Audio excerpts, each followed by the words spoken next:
Hi ನಮಸ್ಕಾರ. ಬೆಳಗ್ಗೆ ಅಷ್ಟೇ ಪ್ರಿವ್ಯೂ ವಿಡಿಯೋದಲ್ಲಿ ಇದೊಂದು ರಿವೆಂಜ್ ಟೈಮ್ ಅಂತ ಹೇಳಿದೆ. ಡೆಲ್ಲಿ ವಿರುದ್ಧ ರಿವೆಂಜ್ ತಗೊಳ್ಬೇಕು. ಈ ರೇಂಜಿಗೆ ರಿವೆಂಜ್ ತಗೊಳ್ಳೋದ 75 ರನ್ನಿಗೆ ಆಲ್ಔಟ್ ಮಾಡಿ 10 ಗಂಟೆಗೆ ಮ್ಯಾಚ್ ಮುಗಿಸಿ ಇಷ್ಟೊಂದು ಬ್ರೇಕ್, ಇಷ್ಟೊಂದು ರೆಸ್ಟ್ ಕೊಟ್ಟರೆ ಹೇಗೆ? ನಾವು 20 ಓವರ್ 40 ಓವರ್ ನೋಡಬೇಕು ಅಂತ ಕೂತಿರುವಂಥ ಫ್ಯಾನ್ಸ್.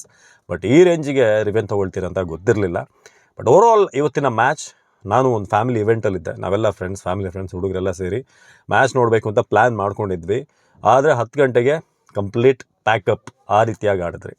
ಸೊ 75ಕ್ಕೆ ಆಲ್ಔಟ್ ಆಗುತ್ತೆ ಅಂತ ನಿಜಕ್ಕೂ ಗೊತ್ತಿರಲಿಲ್ಲ. ಯಾಕಂದರೆ ಇವತ್ತು ಮೊನ್ನೆ 265 ಟೋಟಲ್ ಒಂದು ಸ್ಕೋರ್ ಮಾಡಿದಂಥ ತಂಡ 75ಕ್ಕೆ ಆಲ್ಔಟ್ ಆಗುತ್ತೆ ಅಂತಂದರೆ ಕ್ರಿಕೆಟ್ ಅನ್ನೋದು ಎಷ್ಟು ಅನ್ಸರ್ಟೈನ್ ಗೇಮ್ ಅನ್ನೋದಕ್ಕೆ ಇದೊಂದು ಸಾಕ್ಷಿ.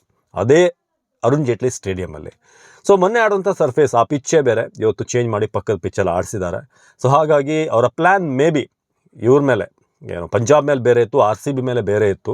ಸೊ ಬೌಲಿಂಗ್ ಮೂಲಕ ನಾವು ಕಟ್ ಹಾಕೋಣ ಅನ್ನೋದು ಅವ್ರು ಮೇ ಬಿ ಪ್ಲ್ಯಾನ್ ಆಗಿತ್ತು ಅಂತ ಅನಿಸುತ್ತೆ. ಬಟ್ ಇವತ್ತು ಅದು ವರ್ಕೌಟ್ ಆಗಿಲ್ಲ.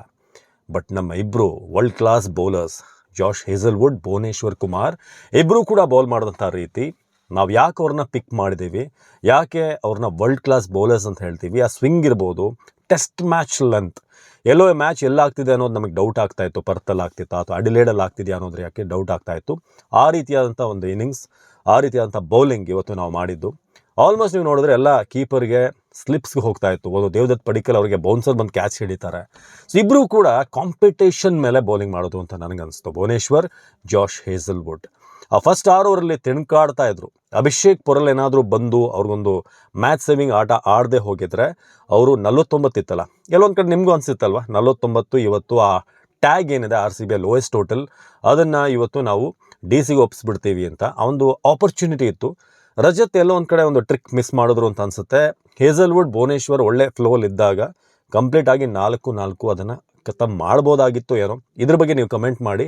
ಅವ್ರಿಗಿನ್ನೂ ಓವರನ್ನು ಕೊಟ್ಟಿದ್ರೆ, ಭುವನೇಶ್ವರ್ ಮಾಡಿದ್ದು ಬರೀ 3 ರನ್, 5 ರನ್ 3 ವಿಕೆಟನ್ನು ಗಳಿಸಿದ್ರು. ಅವ್ರಿಗೆ ಇನ್ನೊಂದು ಓವರ್ ಕೊಡ್ಬೋದಾಗಿತ್ತು ರೊಮ್ಯಾರಿಯೋ ಶೆಫರ್ಡ್ ಕೊಟ್ಟಂಥ ಪ್ಲೇಸಲ್ಲಿ ಅಂತ ನನಗನ್ನಿಸ್ತು. ಇದ್ರ ಬಗ್ಗೆ ನೀವು ಕಮೆಂಟ್ ಮಾಡಿ. ಅದಾದಮೇಲೆ 75ಕ್ಕೆ ಆಲ್ಔಟ್ ಆಗ್ತಾರೆ. ಸುರೇಶ್ ಶರ್ಮಾ ಮಾಡಿದಂಥ ಒಂದು ಬೋಲ್ಡ್ ಕುಲ್ದೀಪ್ನ, ಅದು ಕೂಡ ಎಕ್ಸ್ಟ್ರಾರ್ಡಿನರಿ ಆಗಿತ್ತು. ಸೊ 75 ಟೋಟಲ್ ಅಂದಾಗ ಬ್ಯಾಟಿಂಗ್ ಬಂದಾಗ ನಮಗಿದ್ದಂಥ ಎಕ್ಸ್ಪೆಕ್ಟೇಷನ್, ಕಾಮನ್ ಆಡಿಯನ್ಸ್ಗೆ ನಿಮಗೂ ಅನಿಸಿರುತ್ತಿದ್ದು ಪವರ್ ಪ್ಲೇಲೇ ಹೊಡೆದು ಬಿಸಾಕಬೇಕು ಅಂತ, 6 ಓವರಲ್ಲಿ ಮುಕ್ತಾಯ ಮಾಡಬೇಕು ಅಂತ. ಸ್ವಲ್ಪ ಅಲ್ಲಲ್ಲಿ ನಮ್ಮ ಕಿಂಗ್ ಕೊಹ್ಲಿ ಅವರು ಕೂಡ ಸ್ವಲ್ಪ ನೋಡಿ, ಅಕ್ಷರ್ ಪಟೇಲ್ ಓವರಲ್ಲೂ ಕೂಡ ಆರಾಮಾಗಿ ಆಡಿದ್ರು. But what ever, fine. ಅದನ್ನು 6.3 ಓವರಲ್ಲಿ ಮುಗಿಸಿರೋದು ಒಳ್ಳೆ ಒಂದು ಇದೇನೆ. 1.1 ಇದ್ದಂಥ ರನ್ ರೇಟ್ ಈಗ 1.9ಗೆ ಹೋಗಿದೆ.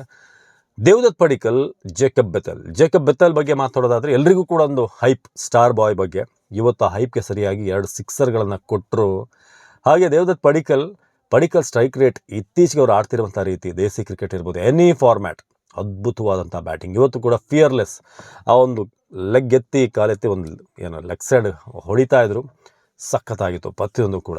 ಅದರಲ್ಲೂ ಜೇಕಬ್ ಬೆಥೆಲ್ ಲೆಗ್ ಸೈಡ್ ಒಂದು ಶಾಟ್ ಹೊಡೆದಂಥ ರೀತಿ, ಎಲ್ಲಿ ಹೋಯ್ತದ, ಹೊರಗಡೆ ಹೋಯ್ತು ಅಂತ ಅಂದ್ಕೊಂಡು ನಾವು ಆಲ್ಮೋಸ್ಟ್ 104 ಮೀಟರ್ನ 6. ಸೊ ಈ ಗೆಲುವು ನಮ್ಮನ್ನು ನಮ್ದು ಇನ್ನೊಂದು ವರ್ಷನನ್ನು ತೋರಿಸ್ತು. ನಾವು ಬರೀ ಬ್ಯಾಟಿಂಗ್ ಪವರ್ ಹೌಸ್ ಅಲ್ಲ, ಬೌಲಿಂಗ್ ಕೂಡ ನಾವು 75ಕ್ಕೂ ಕೂಡ ಒಂದು ಟೀಮನ್ನು ಕಟ್ ಹಾಕ್ತೀವಿ ಅಂತ. ಈ ಒಂದು ಸೀಸನ್ನ ಲೋಯೆಸ್ಟ್ ಟೋಟಲ್ ಇದು. ಸೊ ಡೆಲ್ಲಿಗೂ ಕೂಡ ಒಂದು ಮರ್ಮಾಘಾತ ಇದು. ಸೊ KL ರಾಹುಲ್ ಇರ್ಬೋದು, ಸ್ಟಪ್ಸ್ ಇರ್ಬೋದು, ಮಿಲ್ಲರ್, ಎಲ್ಲರೂ ಕೂಡ ಇವತ್ತು ಒದ್ದಾಡಿದ್ರು ನಮ್ಮ ಬೌಲಿಂಗ್ ಅಟ್ಯಾಕ್ ಆಡೋದಕ್ಕೆ. ಸೊ ಇವತ್ತಿನ ಮ್ಯಾಚ್ ನಾವು 1.1ಇಂದ 1.9ಗೆ ಹೋಗಿದ್ದೀವಿ. 1 ಪಾಯಿಂಟ್ ಅದೇ KKR ಮತ್ತು PBKS ಮ್ಯಾಚಲ್ಲಿ ಮಳೆ ಬಂದಿದ್ದರಿಂದ ಅವರು 13 ಪಾಯಿಂಟ್ ಇರೋದ್ರಿಂದ ಮೇಲಿದ್ದಾರೆ. 12 ಈಕ್ವಲ್ ಆಗಿದ್ದರೆ ನಾವು ಇವತ್ತು ಟಾಪ್ 1ನಲ್ಲಿ ಇರ್ತಾ ಇದ್ವಿ. ಬಟ್ ಫೈನ್, ಎಲ್ಲವೂ ಕೂಡ ನಾವು ತಗೊಳ್ತೀವಿ. ಮುಂದೆ ಇರೋಂಥ ದೊಡ್ಡ ಮ್ಯಾಚ್ ಅಂತಂದರೆ PBKS ವರ್ಸಸ್ RCB. ನೀವೆಷ್ಟು ವೆಯ್ಟ್ ಮಾಡ್ತಾಯಿದ್ರಿ ಮ್ಯಾಚ್ ಬಗ್ಗೆ? ದಯವಿಟ್ಟು ಕಮೆಂಟ್ ಮಾಡಿ ತಿಳಿಸಿ. ನಮಸ್ಕಾರ.